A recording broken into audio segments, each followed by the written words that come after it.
আসসালামু আলাইকুম। দেখতে পাচ্ছেন ব্রয়লার মুরগি 12 দিন বয়স,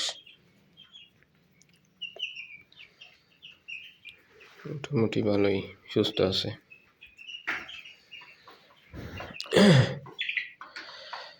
আমি বাচ্চা নিয়েছিলাম নাহার কোম্পানির